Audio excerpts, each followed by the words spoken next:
उसके बाद मैं एयरपोर्ट में आ रहा था तो एक व्यक्ति देखा हम गेरुए कपड़े में हैं। तो मित्रों ये है एच.जी. अमोघ लीला। तो ये इस्कॉन से संबंधित है और ये इनका मानना है कि भगवान है और ये भगवान को साबित करने के लिए एक अपना वाक्य बता रहे हैं, जिसके अंदर ये कहते हैं कि इनकी एक व्यक्ति से बातचीत हुई एयरपोर्ट पर और उन्होंने उनसे आर्गुमेंट किए और इन्होंने साबित कर दिया कि भगवान है। तो सुनते हैं इनके आर्गुमेंट्स कि उन्होंने क्या क्या आर्गुमेंट्स दिए और उसके हम अच्छे से विवेचना करेंगे कि क्या वो आर्गुमेंट्स सही हैं या फिर उनमें कमियां हैं। कि तो आप हरे कृष्णा वाले हैं आप? मैंने कहा नहीं, हम हरे कृष्णा वाले हैं। भगवान को मानते हैं आप? मैंने कहा मानते भी हैं, प्रेम भी करते हैं उनसे। देखो भगवान को मानते हो आप लोग? कहां है भगवान? आप मुझे दिखा दो, मैं भगवान को मान लूंगा। दिखा दो भगवान को आप। मैंने कहा आप में बुद्धि है, आप मुझे बुद्धि दिखा दो अपनी, मैं आपको भगवान दिखाऊंगा। क्या करना चाहते हैं आप? मैंने कहा भाई simple, it's a business deal. आप मुझे अपना ब्रेन दिखा दीजिए, मैं आपको भगवान दिखा दूंगा। अब भी यहीं के दिखाऊंगा अभी। कहता है तो अगर इनकी बात हम सुन लें और मान लें इनके तर्क को, तो कल को मान लीजिए कि आपके ऊपर कोई भी केस चलता है, आप कोर्ट के अंदर जाते हैं, आपसे एविडेंस मांगे जाते हैं कि मान लीजिए कि उस समय कोई क्राइम हुआ था और आप उस जगह थे या नहीं थे। तो आपका आर्गुमेंट ये है कि मैं वहाँ पे नहीं था। तो आपसे सवाल किया जाता है कि आप अपना आर्गुमेंट दिखाइए या फिर कोई एविडेंस दिखाइए। अगर आप वहाँ पर वास्तव में नहीं थे तो आप कोई एविडेंस दीजिए हमें। तो आप ये कहोगे कि फिर हाँ आप मुझे अपना दिमाग दिखा दीजिए और मैं फिर आपको अपना एविडेंस दिखा दूंगा। तो ये तर्क कोई चलने वाले थोड़ी ना है कि आप मुझे ये चीज़ दिखा दीजिए। अगर आप मुझे अपना दिमाग नहीं दिखा सकते तो मैं आपको फिर वो चीज़ भी नहीं दिखा सकता। मैं उनको कहने लग जाऊं कि जो मेरे पास एविडेंस है वो एक दिव्य एविडेंस है और वो ऐसे नहीं दिखता, सिर्फ उसको महसूस किया जा सकता है उस एविडेंस को। तो ऐसे तो कोई भी काम नहीं चलता। मैं हर कोई बात होगी तो उसके अंदर यही बेकार का आर्ग्यूमेंट ले आऊँगा कि आप मुझे अपना दिमाग दिखा दीजिए। अगर आप मुझे अपना दिमाग नहीं दिखा सकते हैं तो फिर मैं भी वो अपना एविडेंस नहीं दिखा सकता हूँ। ऐसे थोड़ी होता है, मैं ब्रेन कैसे दिखाऊंगा? मैं कहा जो नहीं दिखता फिर वो नहीं होता। जो नहीं दिखता वो नहीं होता भाई।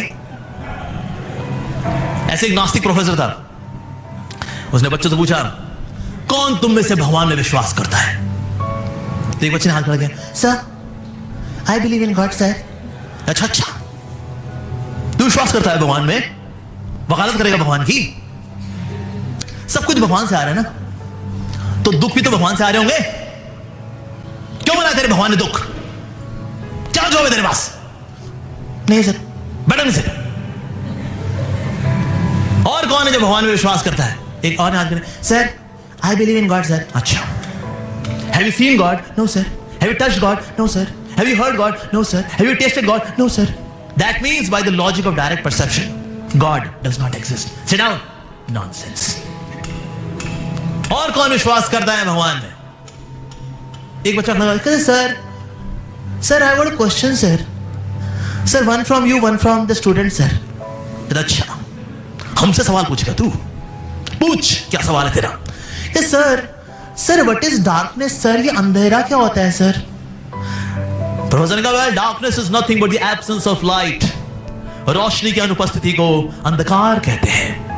तो सर इसके लिए फिर हमें रोशनी को सर दोष देना चाहिए, क्योंकि ना क्या है ना सर, रोशनी ने अंधकार बनाया अपनी अनुपस्थिति से। तो सर इसलिए ना ये जो है ना वो जो है ना मतलब रोशनी को दोष देना चाहिए ना सर। प्रोफेसर ने कहा दोष हमारा है, आप स्विच ऑन करिए, लाइट आ जाएगी, अंधकार चला जाएगा। तो बच्चे ने कहा सर सिमिलरली सर ईविल या दुख या कष्ट या संघर्ष और कुछ नहीं है सर, ये तो भगवान की अनुपस्थिति है सर। और इसके लिए हमें भगवान को दोष नहीं देना चाहिए, हमें दोष देना चाहिए, क्योंकि हम जब भगवान की अनुपस्थिति चुन लेते हैं ना, हम ऑटोमेटिकली दुख को चुन लेते हैं सर। Oh smart boy. चलिए स्मार्ट बॉय तो वगैरह कुछ नहीं है, इनका आर्गुमेंट वैसे वास्तव में तो है ही नहीं कुछ भी, क्योंकि ये कह रहे हैं कि डार्कनेस जो है वो एब्सेंस ऑफ लाइट है। यहाँ तक तो ठीक है, तो कह रहे कि भगवान की अनुपस्थिति को हम चुनते हैं। पहली बात तो जो कोई है ही नहीं चीज़ उसको हम चुनेंगे या ना चुनेंगे, ऐसा तो हो ही नहीं सकता। और भगवान की अनुपस्थिति अगर मान लेते हैं एक बार के लिए कि ऐसा कोई भगवान है, तो उसकी अनुपस्थिति को हम क्यों चुनेंगे। अब ये कह रहे हैं कि भगवान की अनुपस्थिति होना दुख है, तो जो मानते हैं ईश्वर के अंदर वो भगवान की अनुपस्थिति को क्यों चुनेंगे। तो इस बात में भी कोई दम नहीं है इनकी। तो बच्चे ने कहा सर सेकंड क्वेश्चन सर बच्चों से सर। ओके बच्चों, who has seen the brain of professor? Nobody. Who has touched the brain of professor? Nobody. Who has tasted the brain of professor? Nobody. Who has heard the brain of professor? Nobody. It means by the logic of direct perception, God does not, the brain of the professor does not exist. तो जिसका दिमाग ही नहीं है उसको कहाँ को इतना खाली पीली सीरियसली ले रहे हो यार। जिनका दिमाग ही नहीं है उन्होंने ही आज साइंस की बदौलत हमारे जीवन को इतना आसान बना दिया है, इतनी टेक्नोलॉजी का विकास कर दिया है, जिससे आज हम जंगलों में थे, जो और जनजातियां हैं, स्पीशीज़ है, जो अपने जीवन के लिए संघर्ष कर रही हैं आज भी। अगर इतना विकास टेक्नोलॉजी से ना हुआ होता, तर्कों से ना हुआ होता, तो आज भी हम उस पुरानी परिस्थिति के अंदर ही सिर्फ जीवन के लिए संघर्ष कर रहे होते। लेकिन आज विज्ञान की बदौलत, तर्क की बदौलत आज हम ऐसा जीवन जी रहे हैं जिसके अंदर हमें, हालांकि अपनी जो मूल भौतिक ज़रूरतें हैं, जो maximum of the people, maximum humanity, वो एक आरामदायक जीवन जी सकती है, जहाँ पर जीवन का इतना बड़ा संघर्ष नहीं है, जीवन जीने के लिए इतना बड़ा संघर्ष नहीं है। अब बात रही इनकी कि वो कह रहे हैं कि भाई प्रोफेसर का दिमाग देखा है, वो तो कोई बात नहीं है, ऐसी बड़ी बात नहीं है, वो तो मरने के बाद भी देख सकते हो अगर देखना ही है। पहली बात तो ये टच नहीं कर सकते, वो नहीं कर सकते, ऐसा नहीं है। अब कल को कोई भी सॉफ्टवेयर है, आप उसके अंदर देखने लग जाओ कि मैं उस सॉफ्टवेयर को टच करूँगा, इसके अंदर किसी भी कंप्यूटर उसके अंदर सॉफ्टवेयर को टच करूँगा, तो आप उस चीज़ को ख़राब कर दोगे। तो ये कोई लॉजिक नहीं है कि हम सॉफ्टवेयर को टच नहीं कर सकते तो वो सॉफ्टवेयर ही नहीं है, तो ये तो कोई लॉजिक नहीं है। तो इस तरह के बेकार लॉजिक देकर, इस तरह के जो लेमैन है उसको बरगलाया जा सकता है इस तरह के लॉजिक देकर। तो जो आम युवा पीढ़ी हैं, तो उनको अपने इस धार्मिक जंजाल के अंदर फंसा करके उन्हें रैशनैलिटी से दूर किया जा रहा है। उनकी बुद्धि का विकास ना हो, वो तर्क ना कर सके, वो इन्हीं के ऊपर, इनके जो खोखले, जो निराधार जो कल्पनाएं हैं, इनके ऊपर वो लोग सवाल ना उठा सके। इसलिए इन सभी युवाओं को, सभी बड़े बुजुर्ग, इन सब को इन बातों के अंदर फंसाया जाता है।